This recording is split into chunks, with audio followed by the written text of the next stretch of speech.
What's up, guys? Andrew Cooper here. It is Monday. You know what that means. Time to review the important usage from each and every one of these Sunday football games. Quick shout out to Fantasy Alarm, Pro Football Focus, Fantasy Points, StatHead, Player Profiler, all these places that we comb information from, FTN, you name it, to try and give you the best idea that we can on Monday morning of kind of what went down yesterday. We're going to look at snaps, look at routes, look at handoffs, carries, whatever, you name it, to try and give you an idea who's doing what, who we can trust moving forward, maybe who we can add off waiver wires.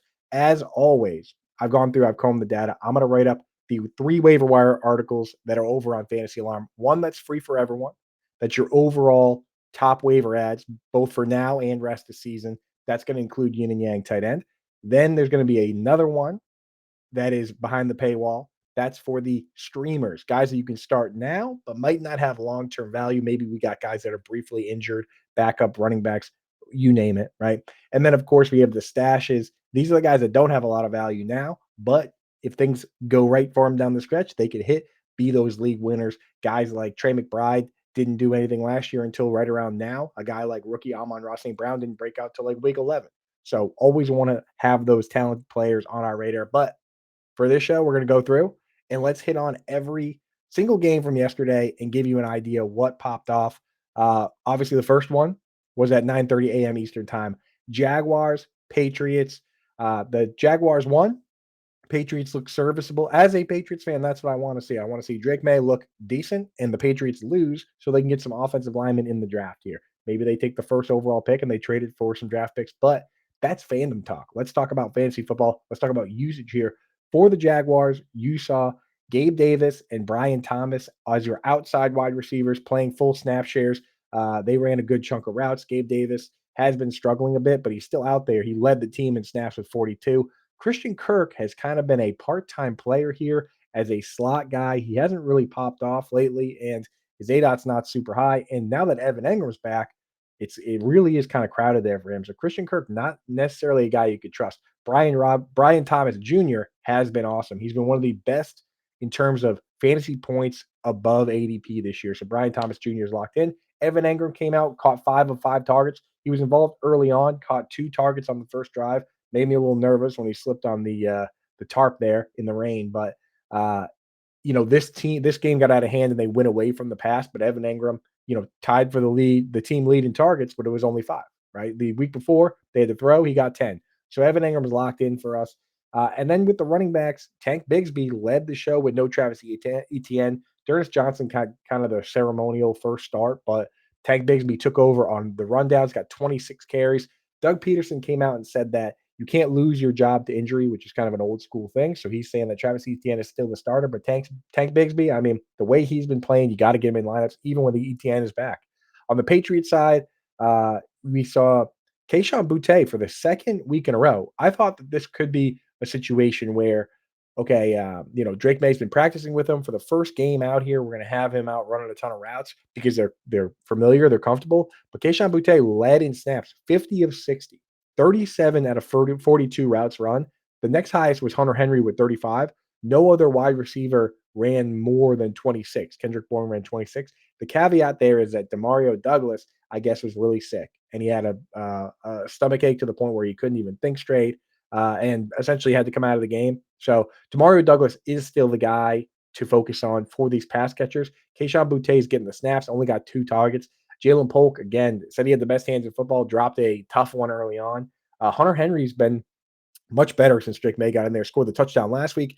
This week had a 83% route participation, 25% target share. With Demario Douglas playing, it's probably not 25%, but maybe it's 15 to 20 in that range, and that's serviceable. So he's a guy I'm saying to add. We've been saying to stash this guy to see what happens with Drake May. I like it so far, so you got to get this guy on lineups. Ramondre Stevenson is back, so he started. Antonio Gibson got kind of nicked up. We'll have to follow that, but JaMycal Hasty stepped right in and played his job on pass downs. So Ramondre Stevenson only 30 of 60 snaps, and I know he's coming off injury with the foot, but this has kind of been the case for him for a while now. So we'll have to monitor that. He's still the best start of anyone on this team out of the running backs. Seahawks, Falcons next game here. Seahawks did what they do in terms of JSN, Lockett, and Metcalf, but DK Metcalf hurt his knee and had to be carted off. So we'll have to see what that's going to be. If he misses time, It was JSN and Lockett in the 2 wide receiver sets with Jake Bobo coming on to play in 3 wide receiver sets. So Bobo will probably come in and play that like split end role with JSN kind of in the slot and Lockett on the outside. But what we'll probably see is if they go 2 tight end sets, you don't need a split end. So Bobo will come out. Probably doesn't have much relevance unless it's a very deep league. Noah Fant, he got some targets, 4 targets here, but 16 routes out of 33. So not even a 50% route participation. This team throws a ton. So, he can be okay, but they're just guys with higher upside because AJ Barner plays, Farrell Brown plays. He doesn't have the full role to himself. Kenneth Walker was kind of banged up. He's still awesome, but Zach Charbonnet worked in more. We know the deal there. It's Kenneth Walker in your lineup every single week. Charbonnet, you can throw in there, or if Walker's out, he becomes a high end option. So you got to keep a hold of him. On the Falcon side, it was Drake London and Darnell Mooney on the outside. They played a ton of 3 wide receiver sets. So you got 65 snaps for London, 64 from Mooney, 64 from Ray McLeod. London and Mooney, 8 and 7 targets. They're up the top there. And Kyle Pitts, 9 targets this week. He ran 34 of 39 routes. His best usage that we've seen from him in a while. So Kyle Pitts, another guy, happy to have him where I have him. At running back, we were worried about the usage for Bijan Robinson. Came out, played 50 snaps, got 21 carries, ran 22 routes. Tyler Algier got 5 carries, ran 9 routes, only played 17 snaps. So Bijan dominated this one. Happy to see it if you're a Bijan fan. You were starting him everywhere anyway. You just can't bench a guy like that. Too talented, even if they're not going to get him out there for every snap, you're still going to play a guy like that. Titans Bills next game here. The Bills had Amari Cooper on a package count because it's a new offense. So he learned as many plays as he could. They put him out there for 19 of 55 snaps, which isn't a ton, but he still got 5 targets. He was targeted when he was out there. He scored the touchdown. So he's the guy. Shout out to JJ Zacharyson. He pointed out that when you watch the film, Keon Coleman got more usage, got a bunch of snaps, got a bunch of targets, but he did not see one snap when he was watching where they were on the field at the same time. Now, Pro Football Focus has Keon Coleman playing 41 snaps and Amari Cooper playing 19, which when you add that up is 60, and the team only had 55 snaps. So there had to be a couple snaps where they're both on the field. But what he's implying is that as Amari Cooper gets more snaps, Keon Coleman's will probably fall off. I would love to see Amari on one side and Keon on the other side and Khalil Shakir in the slot and no more of this Mac Hollins nonsense. Curtis Samuel only played 2 snaps. Like that would be ideal. The problem is that they like getting Dalton Kincaid and Dawson Knox out there. So that's going to lead to a rotation. I think we're still going to see a big rotation outside of Amari Cooper, but it's fun to see Keon Coleman get some looks. Khalil Shakir, only played 38 of 55 snaps, but he got 7. We're still going to have to monitor this one. You start Dalton Kincaid where you have to, and you're probably starting Amari Cooper. The other guys are fringe starters for me. James Cook came out 29 of 55 snaps. Ray Davis played 13. Ty Johnson played 12. Ray Davis got the preferred run work. So 12 carries for James Cook, 5 for Ray Davis, 0 for Ty Johnson. But Ty Johnson ran more routes than Ray Davis. So I think what that indicates to us is if James Cook did go down, Ray Davis would probably take over the run role, Ty Johnson on the pass down. For the Titans, you got Calvin Ridley leading in routes, leading in snaps, leading in targets, right? With Mason Rudolph, wasn't as it wasn't great, but I mean, hey, you know what? Like at least he was throwing the ball to Calvin Ridley early and often. We'll have to see what happens when Will Levis comes back. I imagine that he'll take over again when he's healthy, and the schedule does get a little better for the Titans. So we're rooting for Howard Bender to not have to eat a bunch of mayo if Will Levis can get back on track. DeAndre Hopkins played more snaps than Tyler Boyd, but oddly, so 44 to 41. But Hopkins ran 24 routes to 30 for Boyd. So Hopkins is actually playing more kind of skewing towards rundowns and those formations. Nick Westbrook-Ikine is the 4th guy, so can't really trust a lot of any of these guys, honestly. But Ridley and Hopkins are still the top options.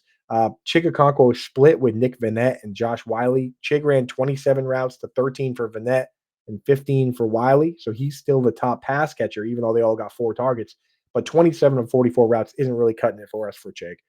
Tony Pollard with no Tajay Spears was awesome. 65 of 73 snaps. He played virtually the whole game. Julius Chestnut mixed in a little bit. So as long as Tajay Spears is out, Pollard's getting the heavy work.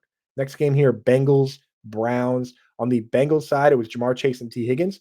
They both ran every single route, 28 out of 28. Awesome. Led in targets. That's what you want to see. Andre Yosivas was the next guy. Jermaine Burton hardly played. At tight end, they split it up like they have been. Eric All, 28 snaps. Drew Sample, 27. Mike Gesicki, 17. But as we know, Gesicki played most of his snaps like from a wide receiver alignment. So 13 routes run only on 17 snaps. Eric All ran 14 routes. Drew Sample ran 5. One target for each of them. I'm not touching any of these players. No chance. Tanner Hudson also got one target. 4 different tight ends all got one target. No, thank you. Chase Brown played ahead and played better than Zach Moss as he has been. So that's what we're looking at. Zach Moss did play more pass snaps, 14 to 12. So, but Chase Brown is the better option right now because he's more efficient and he's getting just as many targets as Moss, honestly. On the Browns side, we saw Nick Chubb come back, take his job back on early downs, score the touchdown, emotional moment. Love to see that, man. Love Nick Chubb. Pierre Strong played the pass downs. We'll have to see what happens when Jerome Ford gets back, whether they want to mix and match with Nick Chubb. But Chubb, for me, in a lot of spots, I'm going to continue to start him. I had to start him this week, even not knowing how much he was going to play. So there you go. With with Amari Cooper gone, Cedric Tillman kind of took over that outside job. So Jerry Jeudy played 80 of 84 snaps. So he's your best bet there. Tillman played outside and played in the 2 wide receiver sets with him per Nathan Yankee at Pro Football Focus. So that's good to see for Tillman's value in Dynasty. I mean, tough to start any of these guys in redraft. Maybe with Jameis Winston in there now that it's been confirmed that Deshaun Watson tore his Achilles and this season is done mercifully. Elijah Moore was the 3rd wide receiver. The other guys just kind of mixed in. David Njoku, awesome. 69 of 84 snaps, 46 routes run of 57, 13 targets. He's locked in for us. We'll see what happens at quarterback. It probably should be Jameis Winston out there. And then we already talked about running back. Next game here, let's hit on the Texans and the Packers here with the Green Bay Packers. Romeo Doubs continues to lead in snaps and routes, and he got 10 targets this week. I don't know. People just don't get excited about Romeo Doubs. He's on waivers in a bunch of leagues, but he's leading the team in snaps, leading the team in routes, now leading the team in targets. I guess the squeaky wheel does get the grease sometimes. Jaden Reed was next in snaps. As we know, even though he's not on pace for 100 targets on the season, he gets the carries as well. Then you had 31 snaps for Christian Watson, 24 for Dontavian Wicks. Wicks had the better game. Watson ran more routes. He got a carry. I mean, while those guys are going to be healthy, it's just hard to start either one. It's really Doubs or Reed that are playing the full time. Those two are kind of battling for the other job, and they're kind of splitting the work. So hard to trust them. Tucker Kraft played 55 of 58 snaps, ran all 37 routes. So even though he only got 3 targets, in a team like this where the targets are kind of flat, he still is a solid start. His upside is kind of capped because, with all these different weapons, do they feel the need to get this guy 10, 12 targets the way even a Hunter Henry or some of these, some of these other guys will? Maybe not, but he's getting looks. He made a great catch this week, so you could do worse than Tucker Kraft. Josh Jacobs led in carries. He led in routes run. He led in targets. He's the top running back here. Emmanuel Wilson only played 12 snaps. Chris Brooks played 8. So there you go. Houston Texans side, it was Stephon Diggs and Tank Dell once again on the outside, 25 routes each out of 29. They got the most targets. Xavier Hutchinson is just kind of a body out there playing the Nico Collins split end role in 3 wide receiver sets. John Mechie did split with him a little bit and play in the 4 wide receiver sets, but he didn't get a target. Dalton Schultz, 50 snaps of 64, 22 routes run, which is not bad out of 29. Only 2 targets, though, because, again, last year this happened too. When Nico and Dell were healthy, he was getting 4.2 targets per game. When one of them was out, he was getting 7. With Nico out, that doesn't move him up to being a top 2 target on the team. He's still 3rd. So he goes from being 4th to 3rd. That's why with some of these guys, we were saying how many injuries would it take for him to get to a fantasy relevant spot? It's why we weren't drafting Dalton Schultz. So, I mean, he's fine as a spot start if you got nothing else while Nico's out, but just not interested for me. If he has a big game, I would trade him. Joe Mixon, awesome. 2 touchdowns. He got 25 carries, 13 routes run, 42 snaps to 15 for Agumbawale and 7 for Pierce. If Mixon were to get hurt, it would be Pierce on early downs, Agumbawale on pass downs. That's pretty obvious, and we've already seen it. Colts, Dolphins here. On the Colts side, we saw Anthony Richardson come back, and which is fine for his upside and his mobility, but he's not the passer that Joe Flacco is right now, so everybody kind of downgraded. Josh Downs has been tough to start with Anthony Richardson. He again went back. He's in a situation where he plays slot only, essentially. So you had 55 snaps for Michael Pittman, who always plays the whole game. You had Alec Pierce with 49. Josh Downs only 38 snaps, only 20 of 29 routes run, 2 targets. So you need Flacco back. You need Flacco Magic back. Adonai Mitchell got 3 targets, but he only played 14 snaps. So can't really trust that. Can't trust any of these tight ends either. Mo Alley Cox led with 12 routes, so not even half of the 29. Ogletree 7, Kylan Granson 5, Will Mallory 3. So nobody to trust there. And then with the running back situation, the snaps were split 32-30, but Tyler Goodson looked better running the football. He ran 14 times to 8 for Trey Sermon. Oddly, Sermon played 13 pass snaps to 6, which is what Goodson's supposed to be doing. So very strange change there, but we'll take it. I'd rather get the carries, honestly. So Tyler Goodson, as long as Jonathan Taylor out, could be interesting. I mean, these high ankle sprains could be tough. Miami Dolphins, you almost want to throw a week like this out the window because we're getting Tua back next week. But, with the backup quarterback, Tim Boyle in there, when Tyler Huntley went down, Johnny Smith got a bunch of looks. He ran 26 of 32 routes. So if it's highly consolidated, it could be definitely on the DFS radar. And again, you look at George Kittle with the 2 wide receivers and the running backs that catch passes. Like he has up weeks, down weeks. I mean, could do worse than Jonnu, but I think with Tua back, everybody knows that it's Tyreek Hill and Jalen Waddle at the top, and Jonnu's third. So still not super super exciting there. Not really interested because of how much they use the fullback. Not interested in any of these other wide receivers. And then at running back, Devon A-Chain got the start, 40 snaps. Raheem Mostert got 23. Jalen Wright only got 6 snaps, which is surprising considering he got 5 carries. Like when he was in the game, he got the ball. If you're a defensive coordinator, when Jalen Wright comes in the game, expect him to get the ball. Yikes. And he's definitely a stash in case somebody gets hurt because he looks good when he gets the ball, but it's just a matter of he's behind 2 other guys. Detroit Lions at the Minnesota Vikings. Amon-Ra St. Brown led 54 snaps out of 57. You'll love to see it. 8 targets, good game for him. Jameson Williams, 43 snaps out of 57, 24 routes, which was second behind 27 for Amon-Ra. Only 1 target. Didn't get a carry either, which he usually does. So just not a JMO game. Sam Laporta, only 1 target here. He ran 24 routes just like Jameson Williams, 24 or 29. This happens. You get when teams have their back against the ropes and they only have a couple guys, they throw those guys a ton. When teams are more balanced and playing, they only have to throw 29 times. Well, this is what happens. Sam Laporta only gets a look. If Amon-Ra St. Brown is crushing, why not keep going to him? And then the running backs combined for 7 targets, 4 for Gibbs, 3 for Montgomery. Montgomery briefly left the game and then came back, but broke his touchdown streak. Jahmyr Gibbs scored them both, but expect Montgomery to go back to his early down role, Gibbs on his pass down role. Craig Reynolds with Monty out, he only played 2 snaps still, so they really just leaned on Gibbs. If anyone were to miss long-term time, they'd probably figure out some sort of 2-back system, but in the short term, they just said, hey, we'll give it to Gibbs. Minnesota Vikings side, Justin Jefferson, awesome. 58 of 60 snaps, 55 routes run out of 36, 8 targets, locked in every week. Jordan Addison, 51 of 60 snaps, 33 routes out of 36, and he got some targets. The question is what happens when TJ Hawkinson comes back? That's going to be the battle. Addison versus Hawk for those targets because JJ's going to get his, and they only have room really for 2 fantasy relevant pass catchers, as with virtually every team. Kirk Cousins, can make it happen with the way he throws, but I don't know if Darnold's going to throw like that. We'll have to see, but I don't know. You got to place your bets there. TJ Hawkinson has the tight end eligibility, which obviously helps. It's like we root for the tight ends because it's harder to find them. It's easier to find Jordan Addison's out there. Not going to start Johnny Munt or any of those guys until Hawk gets back. Aaron Jones was banged up, but he came out and played, a ton. 43 snaps out of 60. Ty Chandler only played 11. He got 14 carries to 2 for Chandler, 22 routes run to 3 for Chandler. Aaron Jones is clearly the preferred guy. Even when he was nicked up, they said, just give him the ball every time. Eagles at Giants, big revenge game for Saquon Barkley. Awesome for him. Kenny Gainwell, mixed in when it was out of hand, which is fine. But Barkley is RB1. He's RB1. Devonta Smith and A.J. Brown played a ton. They both ran 21 routes out of 23.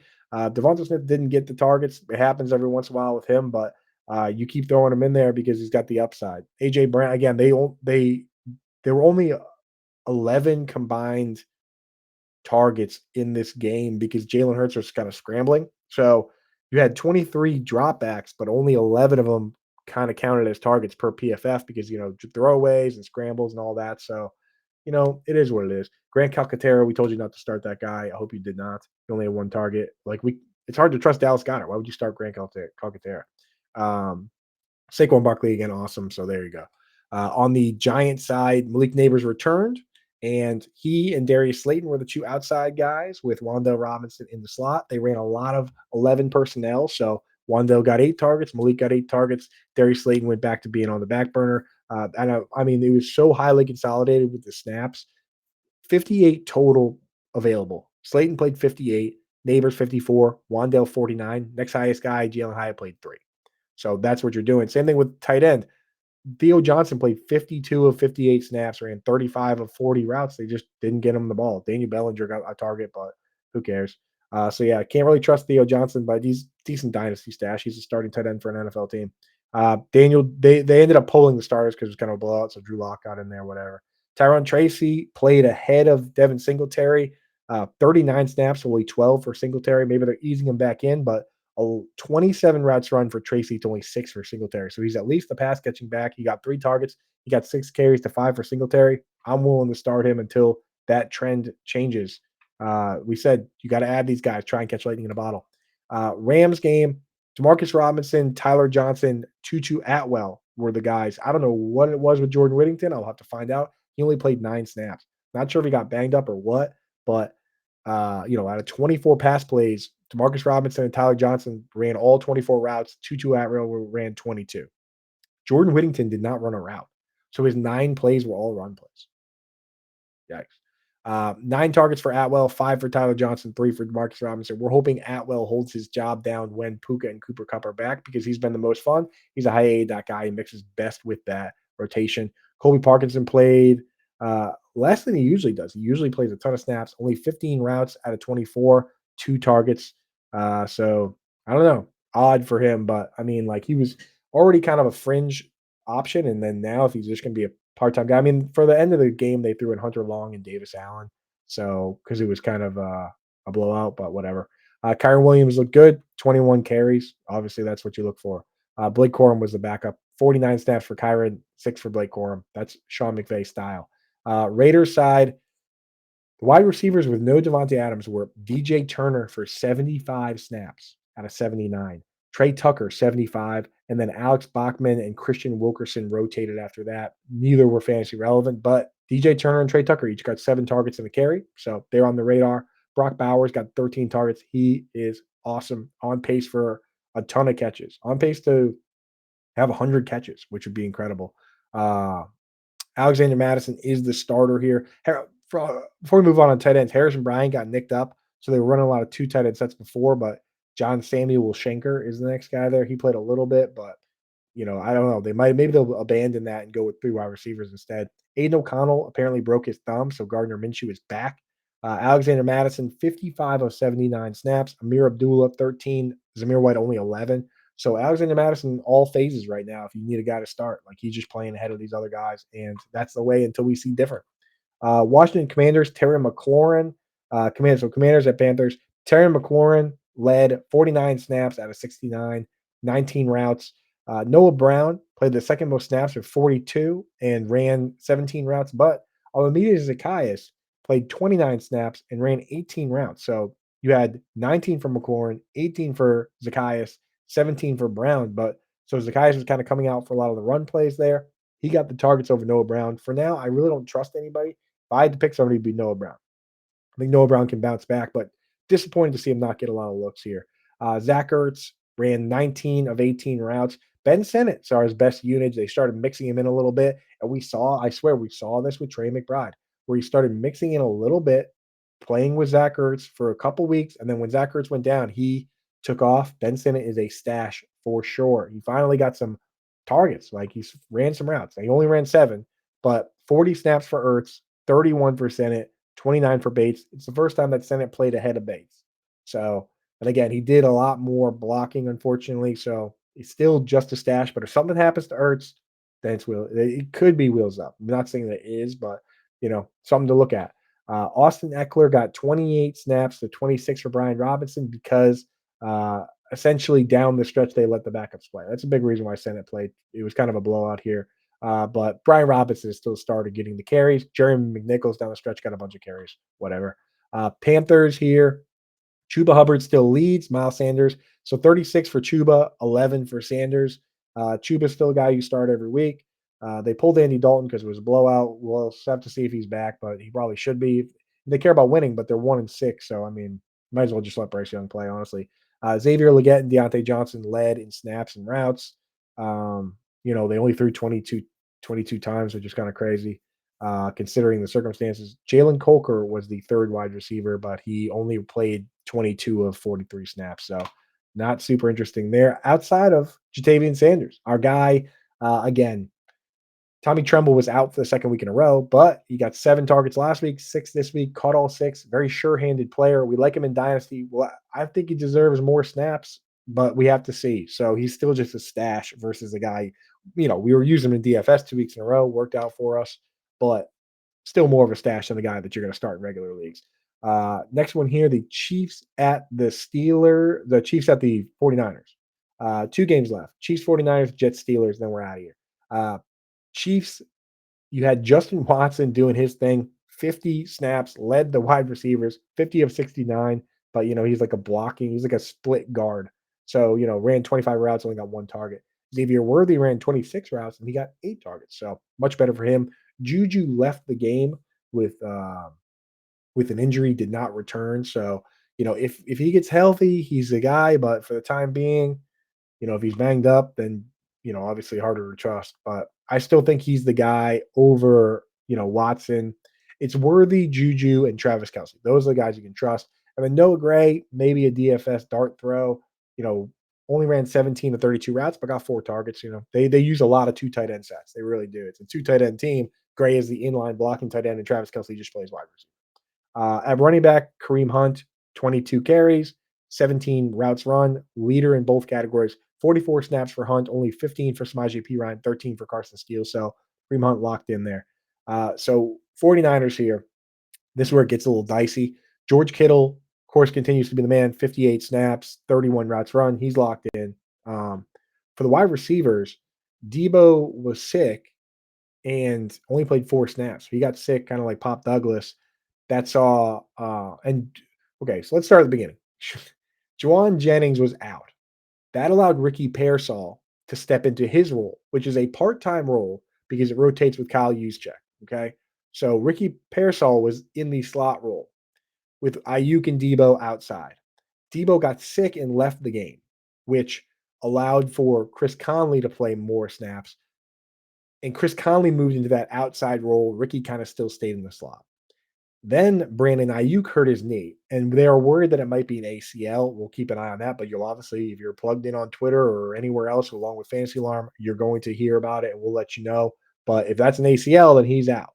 That means that what we're going to have here is we're going to have 2 main wide receiver roles and then a third role that rotates with Kyle Juszczyk. The main role, one of them will be Debo Samuel. The competition for that other role will likely be between Juwan Jennings and Ricky Pearsall. Juwan Jennings obviously had the monster game the last time he had a full opportunity, so he's going to get the first crack at it. That makes him the top waiver ad. Ricky Pearsall is a stash because what if Ricky kind of proves that he earns those snaps and he needs them? The thing is, this is a situation where there are only 2 top wide receiver spots uh, because of the fullback. Okay, so that's the bet we're making. Juwan Jennings probably the better bet, but Ricky Pearsall definitely a decent stash because we like the guy. We think he's a good player. Jordan Mason, 54 snaps. Isaac Rendo played 5. Nothing to worry about there until Christian McCaffrey gets back. So Jordan Mason's locked in. Last game here, Jets, Steelers. Steelers saw Russell Wilson come in. Russell Wilson, as of this moment, still with 2 games left, obviously, is the QB1 on the week. So that's got to feel good for us. We get a lot of best ball. Russell Wilson, 2 passing, 1 rushing touchdown for him. George Pickens got 9 targets, looked a lot better with Russ. So if you're a fan of these other players, you're rooting for Russ over Fields. Van Jefferson and Calvin Austin, 21 routes for Van, 20 for Calvin. Van played ahead of Calvin, so he's the better bet. Pat Frymuth ran 25 of 31 routes, only got 2 targets though. Darnell Washington got 4. We're hoping that this is just a one-off here. Frymuth will hopefully be fine, but people will say that Russ doesn't target the tight end, even though he did when he had Jimmy Graham, and Jimmy Graham had 90 targets one year, 10 touchdowns the next year. So I'm still in on Muth, but we're gonna move like Hunter Henry ahead of him just cautiously because Hunter Henry, has looked a lot better last 2 weeks. Uh, Jalen Warren got 35 snaps. Najee Harris 33, but Najee got more carries. Warren on pass downs. We're back to the way it's been. With the Jets, last team here, Garrett Wilson 55 snaps. Sorry, Garrett Wilson 57 snaps. Devontae Adams 55. There were 40 total possible routes, 40 for Wilson, 39 for Adams, 9 targets for Wilson, 6 for Adams. That's what we want to see. We want to see those the top 2 guys. Alan Lazard played only 33 snaps. He's the third fiddle. Tyler Conklin, 40, 49 snaps, 31 routes. We only got 4 targets. We want those guys to go on the back burner. And we want it to be like this. Brees Hall, 47 snaps, only 5 for Braylon Allen. Brees Hall got 9 targets. Garrett Wilson got 9. Adams got 6. That's what we're hoping for. We're hoping this team can step up and provide for these guys. So that's it for us. Thank you guys for tuning in. Hopefully that helped you out. The waiver articles will be up tomorrow, as we mentioned. Please do us a favor because we're sharing all this information for free. Like, subscribe, and retweet. Do whatever you can to help us out. So thank you guys. Good luck with all your teams this week. Let's keep rocking.